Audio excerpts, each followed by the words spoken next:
जितने भी लोग ध्यान करते हैं, कभी भी ध्यान देखना, आँख झुकी हुई रहेगी, या तो बंद रहेगी या झुकी हुई रहेगी। अनादिकाल से जब जब आंखें ध्यान में बैठते हैं, कोई आँख बंद कर लेता है, अर्ध मीलित आँख कर लेता है। ये क्या संदेश है? जब तक तुम्हारी आँख खुली रहेगी, तुम्हें वो परम सुख मिलने वाला नहीं, परमात्मा मिलने वाला नहीं। जिस दिन तुम्हारी आँख झुक जाए और सारी जन्नत दिख जाए, बस उसी दिन परमात्मा का दर्शन हो जाएगा।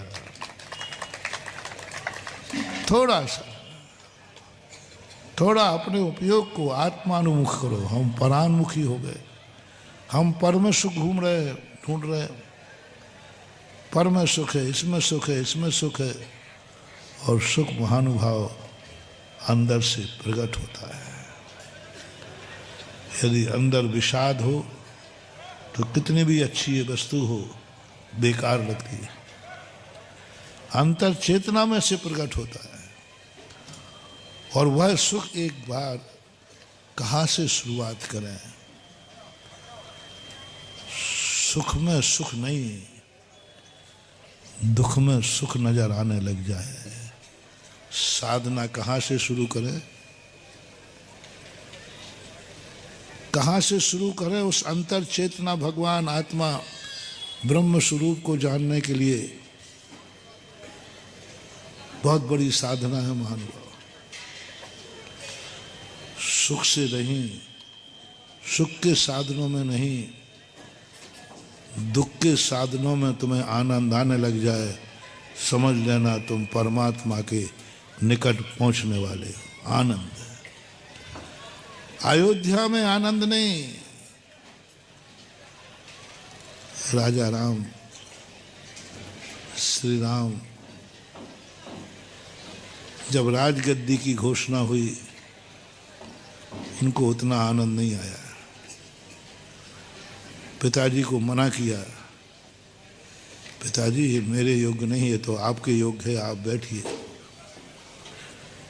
मैं नहीं बैठूंगा इस पर।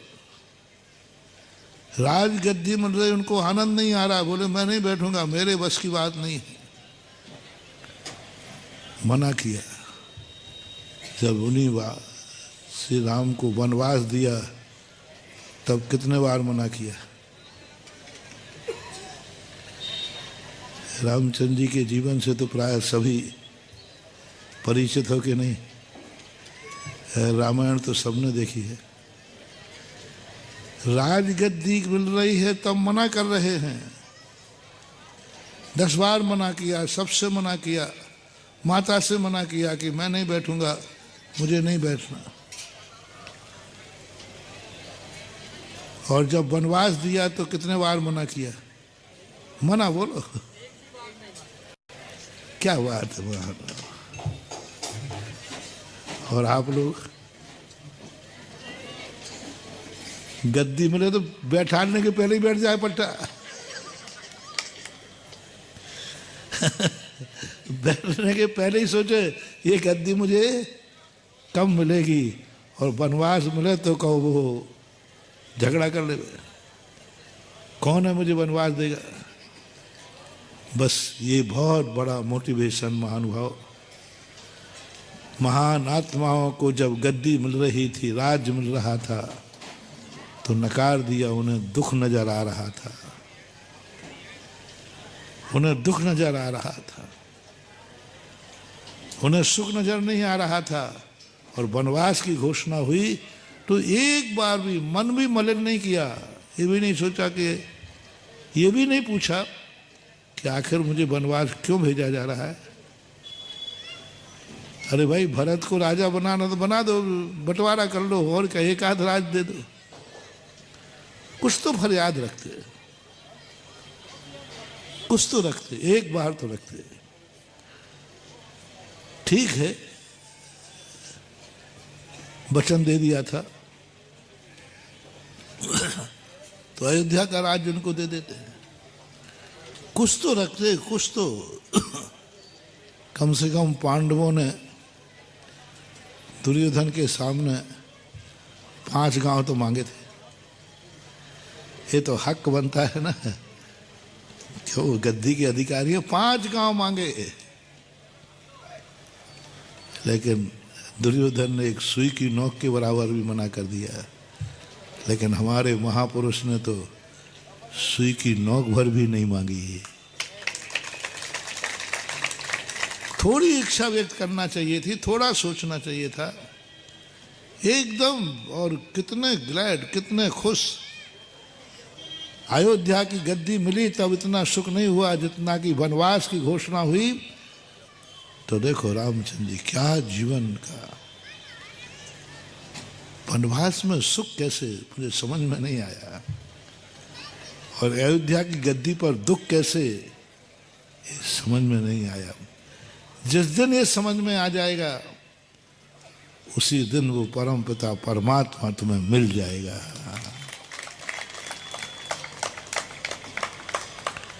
तुम साधुओं को जी लो जीवन। हम लोगों के पास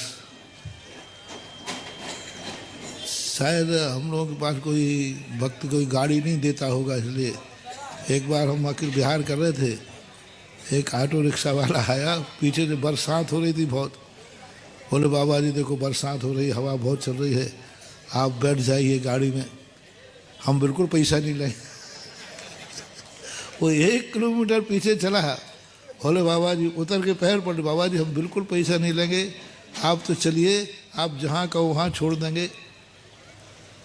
उस भोले प्राणी को क्या पता, तू तो ऑटो रिक्शा लेके घूम रहा है, यहाँ तो देवता विमान लेके आ जाएंगे। यहाँ तो देवता विमान लेके आ जाएंगे। क्यों महानुभाव, क्या बात है। इन ककरीले रास्तों में चलने में क्या आनंद है, मुझे ये समझ, आप ये समझाओ क्या समझ में आता है। गाड़ियां चल रही हैं, आगे चल रही, पीछे चल रही, और जिसकी में बैठ जाओ वही धन्य हो जाएगा, वही अभाग्य मानेगा। फिर क्यों क्यों हमारी भारत की संस्कृति में साधु कहता है कि नहीं, पगबग चलने में जो आनंद है वो रावण जैसे लोगों को विमान में आनंद आता है और हम लोग जैसे साधुओं को कंकरीले रास्तों में चलने में आनंद आता है। यही तो अंतर है, यही अंतर है। क्या है उन कंकरों में जो सुख नजर आ रहा है, क्या है उन कंकरों में जो इतनी कठोर साधनाएं करते हैं, जिनको देख करके श्रावक कांप जाता है। ऐसी कठोर साधनाओं को साधु स्वीकार इच्छा से करता है।